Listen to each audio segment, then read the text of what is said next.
আসসালামু আলাইকুম, কেমন আছেন সবাই? আশা করি ভালো। আমরাও ভালো আছি। এখন যাচ্ছি সেই প্রতিদিনের মতোই আমার ছেলেকে স্কুল থেকে আনতে। আর যেতে যেতে ভাবলাম একটু ভিডিও করি, কারণ সময় তো পাই না। এখন আমাদের এখানে একটু গরম গরম, দিনের বেলা রোদ উঠে তো গরম পড়ে ভালোই, আর রাতের বেলায় ঠান্ডা। কেউ একজন গেটের বাইরে দাঁড়ায় আছে, মনে হয় তার কাছে গেটের চাবি নাই। সেই জন্য ওয়েট করতেছে যে কেউ আসলে কিংবা গেলে তো গেটটা খুলে দিবে, তারপরে সে ভেতরে আসবে। তা আমি আগে গেটটা খুললাম, সে এখন আসতেছে ভেতরে, তারপরে এখন আমি যাব। তো যাই হোক, আমি একটা কথা আপনাদের সাথে শেয়ার করতে চাই যে আমরা অনেক সময় বলে থাকি না যে ইউরোপ আমেরিকাতে আসলে টাকার গাছ আছে, বা টাকা নাকি বাতাসে উড়ে ধরতে হয়। কথাটা সত্যি। কথাটা সত্যি কিভাবে আমি আপনাদেরকে বলি। গাছে ধরে যেমন যে গাছের পাতা, আমরা মনে করি যে গাছ আছে, গাছের পাতার মতো হয়তো বা টাকা ছেঁড়া যায়। আর বাতাসে ওড়ে যেমন, বাতাসে উঠলে তো আপনাকে নিজের উঠতে হবে, নিজে না উঠলে তো আপনি গাছে যে টাকা যে উড়ে সেটা আপনি ধরতে পারবেন না, তাই না? তো ওরা মানেটা আমি বোঝাতে চাচ্ছি, আর গাছে ধরা মানেটা বোঝাতে চাচ্ছি যে আপনি এই দেশে এসে যদি অনেক পরিশ্রমী হন বা অনেক বেশি কাজ করেন, তাহলে আপনি টাকা ধরতেও পারবেন, গাছ থেকে ছিঁড়তেও পারবেন, সমস্যা নাই।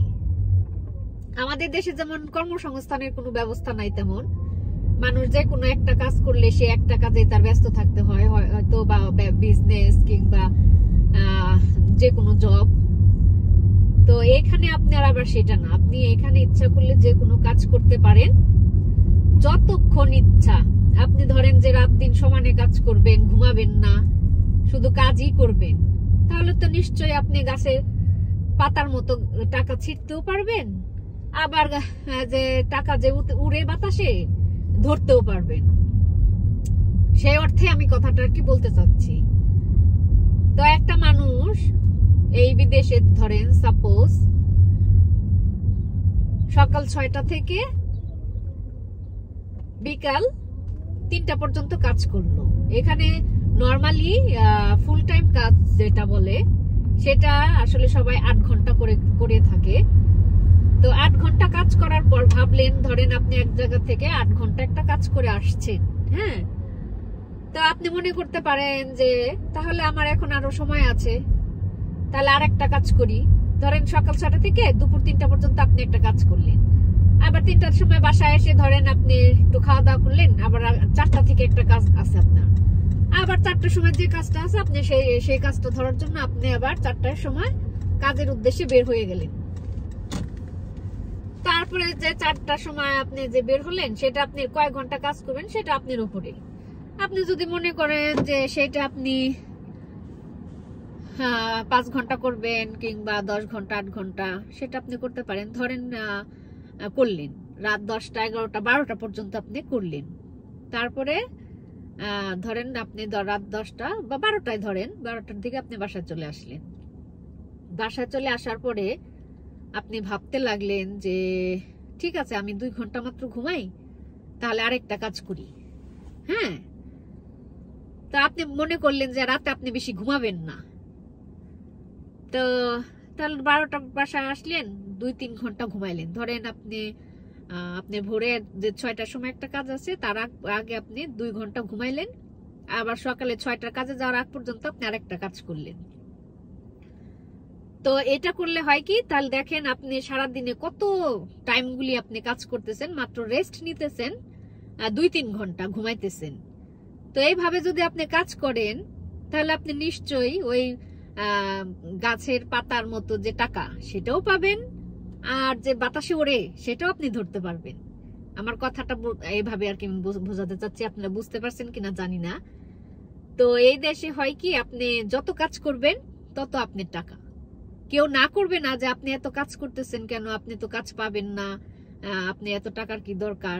আপনি যদি নিজের টাকার দরকার হয় মনে করেন তাহলে করতে পারেন, কিন্তু মানুষ এত কাজ করে না। কারণ হয়েছে মানুষের তো শরীর, তাই না? এটা তো যন্ত্রণা, অসুস্থ হয়ে যাবে। একটা মানুষ মিনিমাম এই দেশের যে নিয়ম 8 ঘন্টা 10 ঘন্টা কাজ করতে পারে প্রত্যেক দিন। এর বেশি করলে সে অসুস্থ হয়ে যাবে এক সময়। হয়তো বা সে সাময়িকভাবে বুঝতে পারবে না, কিন্তু একটা সময় সে বুঝতে পারবে যে সে অসুস্থ হয়ে যাচ্ছে। কারণ কাজের পাশাপাশি আপনাকে পর্যাপ্ত ঘুম, পর্যাপ্ত খাবার দাবার, রেস্ট না হলে তো আপনি তারপরের দিন যে কাজ করতে যাবেন সেটা শক্তি কোথায় থেকে পাবেন, তাই না? তো এই দেশে আপনার অনেক রকমের কাজ আছে যেটা আপনি করতে পারেন, তাতে কোনো সমস্যা নাই। যে কোনো কাজ আপনি করতে পারেন, যে কোনো কাজ। এক্ষেত্রে আপনারা আবার বলতে পারেন যে ওয়ার্ড জব আবার কিভাবে করি। এই দেশে ওয়ার্ড জব বলে কিছু নাই। সবাই যেটা বলে আমি আসলে এটা মানতে রাজি না। আমি কাজ করব, ঠিক মতো টাকা পাই, তাহলে আবার ওয়ার্ড জব হইলো কিভাবে? আর যারা শিক্ষিত লোকজন তারা আপনার এই দেশে এসেই তো আর অফিসিয়াল জব পাবে না, তাদের এসে পড়াশোনা করতে হয়। তো তার আগে তাকে ওয়ার্ড জব করতেই হবে। রেস্টুরেন্টে, তারপরে খাবার দোকানগুলা যেগুলা এখানে কি বলে ফাস্টফুডের দোকানগুলিতে যারা কাজ করে তাদেরকে ঠিক মতো টাকা দিচ্ছে, ইভেন তারা ভালো একটা অ্যামাউন্ট পায় মোটামুটি। যদি নাকি তো খাবারের দোকানগুলিতে হয় কি 8 ঘন্টা 10 ঘন্টা কোনো কাজের সুযোগ নাই, সেখানে 4 থেকে 5 ঘন্টা মাত্র কাজ করতে হয়। তাছাড়াও আপনার অনেক ধরনের কাজ আছে। তো ওয়ার্ড জব বলে আপনার যদি মনে করেন যে না আমি কোনো কাজই করব না, আমি অফিসিয়াল জব করতে চাই, তাহলে আপনাকে এসে পড়াশোনা করতে হবে। তো কাজ প্লাস আপনার পাশাপাশি পড়াশোনা করা কেউ পারলে করে। আর তাছাড়া আপনার যদি নাকি সংসার চালাইতে হয় তাহলে তো পাশাপাশি দুইটা করা আপনার জন্য খুবই কষ্টকর।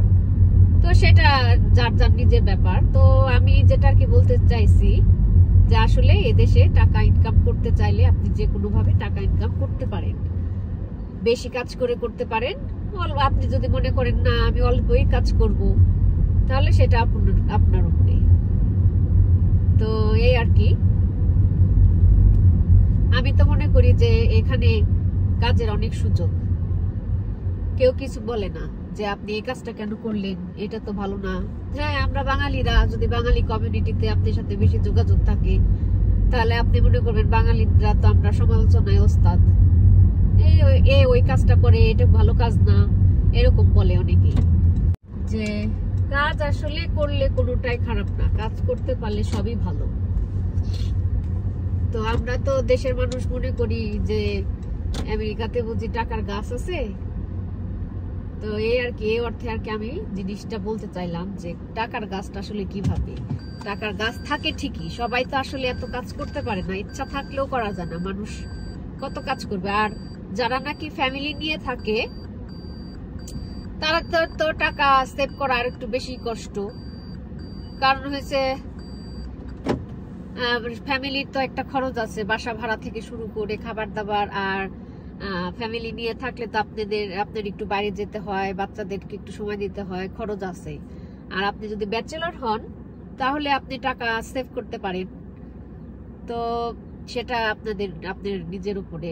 তো ফ্যামিলি নিয়ে আপনি যে দেশেই থাকেন না কেন, সব দেশে আসলে একটা খরচ আছে।